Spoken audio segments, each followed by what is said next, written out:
গোপালগঞ্জের কোটালীপাড়ায় বান্ধাবাড়ি ইউনিয়ন যুবলীগের সহসভাপতি প্রাণী সম্পদের এআই টেকনিশিয়ান চাচা কাবুল মোল্লার হাতে দিনমজুর ভাতিজা রুবেল মোল্লা খুন হয়েছে।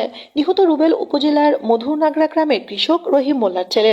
আমাদের কোটালীপাড়ার প্রতিনিধি শাহ আলম মিয়াকে এলাকাবাসী জানাই, ধান খেতে পানি দেওয়াকে কেন্দ্র করে গত রবিবার সন্ধ্যায় কথা কাটাকাটির এক পর্যায়ে মাঠে বসেই কাবুল বেধড়ক মারপিটে আহত করে রুবেলকে। বাড়ি ফিরে স্থানীয়ভাবে চিকিৎসক নেয় রুবেল। অবস্থার অবনতি ঘটলে 14 জানুয়ারি মঙ্গলবার দুপুরে কোটালীপাড়ার স্বাস্থ্যকেন্দ্রে তাকে ভর্তি করে স্বজনেরা। সেখানে চিকিৎসাধীন অবস্থায় বিকালে মৃত্যু হয় রুবেলের। মৃত্যুর খবর এলাকায় ছড়িয়ে পড়লে সৃষ্টি হয় ব্যাপক তোলপাড়।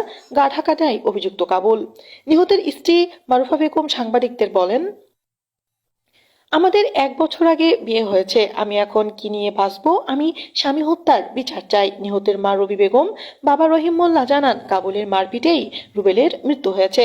লাইজু বেগম, মোরসালিনা বেগম, মোর্শেদা বেগম সহ এলাকাবাসী জানাই, আওয়ামী লীগ নেতা কাবুলের লক্ষ লক্ষ টাকা সুদে লাগানো আছে। সে কয়েকদিন আগেও রুবেলকে মারপিট করেছিল। তার মারপিটেই রুবেলের মৃত্যু হয়েছে। আমরা সঠিক বিচার চাই। এ ব্যাপারে অভিযুক্ত কাবুল মোল্লা জানান, রুবেলকে আমি মারিনি, একটা ধাক্কা দিয়েছিলাম। এ বিষয়ে কোটালীপাড়া থানা অফিসার ইনচার্জ আবুল কালাম আজাদ জানান, অভিযোগ পেলে আইনগত ব্যবস্থা গ্রহণ করা হবে।